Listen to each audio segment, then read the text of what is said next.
அதிசயங்கள் செய்கிறவர் நம் அருகில் இருக்கிறார். அற்புதங்கள் செய்கிறவர் என்றும் நமக்குள் வசிக்கிறார். 1 9-10 சகோதர சிநேகத்தை குறித்து நான் உங்களுக்கு எழுத வேண்டுவதில்லை.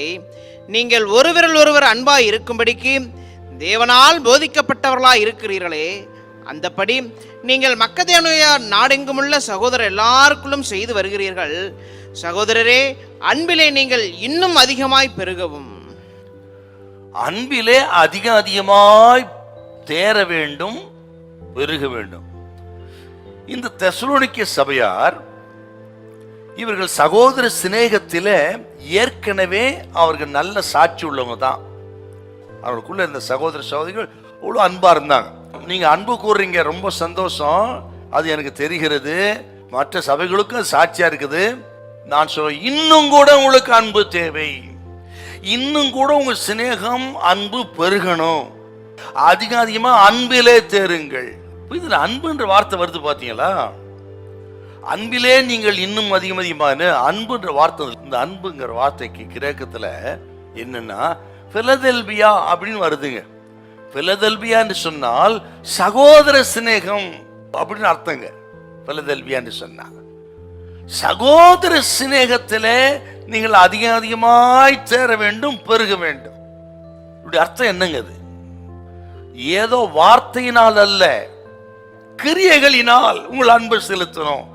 உங்களுடைய அன்புக்கு கிரியை இருக்கிறதா? கிரியை இல்லாத விசுவாசம் செத்ததுங்க மாதிரி. கிரியை இல்லைன்னா உங்க அன்புக்கு பிரயோஜனம் இல்லை. வார்த்தையினால் மட்டும் சொல்லப்படுற அன்புக்கு. பசியா இருக்கிறவன், வஸ்திரம் இல்லாத இருக்கிறவன், பாதிக்கப்பட்டவனுக்கு உன்னை நேசிக்கிறேன்னு சொல்லி எந்த உதவியும் செய்யணும், உங்க அன்புக்கு என்ன அடையாளம்?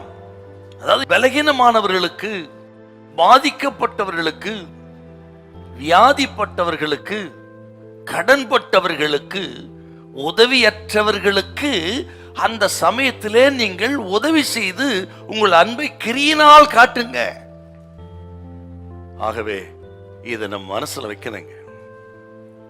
என்றால் ரட்சிக்கப்பட்ட தேவ ஜனமே, நாம் எவ்வளவா நேசிக்கணும்.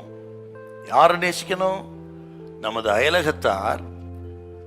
அவர் நமது அன்புக்கு தகுதி இல்லாதவர்களா இருந்தால் நாம் அவரை நேசிக்கணும். ஏன்னு கேட்டா, நாம் பலனற்றலா இருக்கும் பொழுதே கிறிஸ்து நமக்காக மரித்தார் என்றால், தகுதி இல்லாத பொழுது, பாவத்தில் கிடந்த பொழுது, அக்கிரமத்தில் கிடந்த பொழுது நம்மை தூக்கி எடுப்பதற்கு நம்ம நேசித்து இயேசு மரித்தாரே என்றால், நமது அயலகத்தார், சத்துருக்கள், விரோதிகள் யாரா இருந்தாலும் சரி, அவர் நமது அன்புக்கு தகுதி இல்லாதிருந்தாலும் அவர்கள் நேசிக்கிற அன்பு தான் இயேசு கிறிஸ்து நம்மில் காண்பித்த அன்பு.